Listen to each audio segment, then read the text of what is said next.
آج کا موضوع ایک بہت ہی اہم سوال پر مبنی ہے۔ حضرت آدم سے پہلے دنیا میں کون سی مخلوق آباد تھی؟ یہ سوال بہت سے لوگوں کے ذہنوں میں آتا ہے اور ہم اس کا جواب قرآن مجید اور اسلامی تعلیمات کی روشنی میں سمجھنے کی کوشش کریں گے۔ پہلا حصہ، حضرت آدم کی تخلیق کا ذکر۔ قرآن مجید میں کئی مقامات پر حضرت الف مدہ دال میم کی تخلیق اور ان کے زمین پر بھیجے جانے کا ذکر ملتا ہے۔ سورۃ البقرہ آیت 30 میں اللہ تعالیٰ فرماتے ہیں، اس سے زیادہ، اور جب تمہارے رب نے فرشتوں سے کہا کہ میں زمین میں خلیفہ بنانے والا ہوں، انہوں نے کہا، کیا تو اس میں ایسی ہستی کو پیدا کرے گا جو فساد کرے اور خون بہائے، حالانکہ ہم تیری تسبیح اور تقدیس کرتے ہیں۔ یہ آیت اس بات کی طرف اشارہ کرتی ہے کہ حضرت آدم سے پہلے زمین پر ایسی مخلوقات آباد تھیں جو فساد اور خونریزی کرتی تھیں۔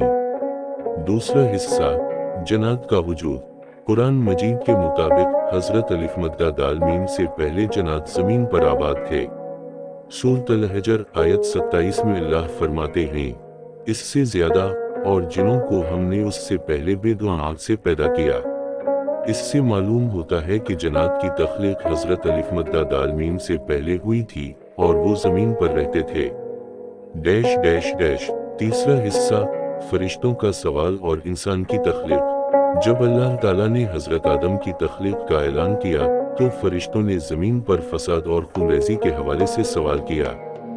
یہ سوال اس بات کی طرف اشارہ کرتا ہے کہ فرشتے زمین پر پہلے ہونے والے واقعات سے واقف تھے، یعنی ایسی مخلوقات موجود تھیں جنہوں نے زمین پر بدامنی پیدا کی تھی۔ چوتھا حصہ، انسان سے پہلے کی مخلوقات۔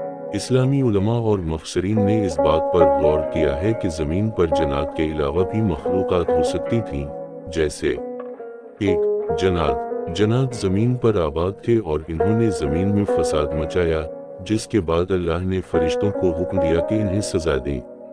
دو، نامعلوم مخلوقات۔ کچھ علماء کے مطابق قرآن میں براہ راست ذکر نہ ہونے کے باوجود ممکن ہے کہ زمین پر ایسی مخلوقات رہی ہوں جن کے بارے میں ہمیں علم نہیں دیا گیا۔ پانچواں حصہ، قرآن اور سائنسی تحقیق کا امتزاج۔ اسلام ہمیں یہ سکھاتا ہے کہ اللہ کی تخلیقات بہت وسیع ہیں جنہیں ہم مکمل طور پر نہیں سمجھ سکتے۔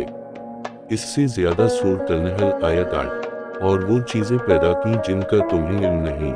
یہ آیت اس بات کو واضح کرتی ہے کہ اللہ تعالیٰ کی مخلوقات کی حقیقت ہماری محدود سمجھ سے باہر ہے۔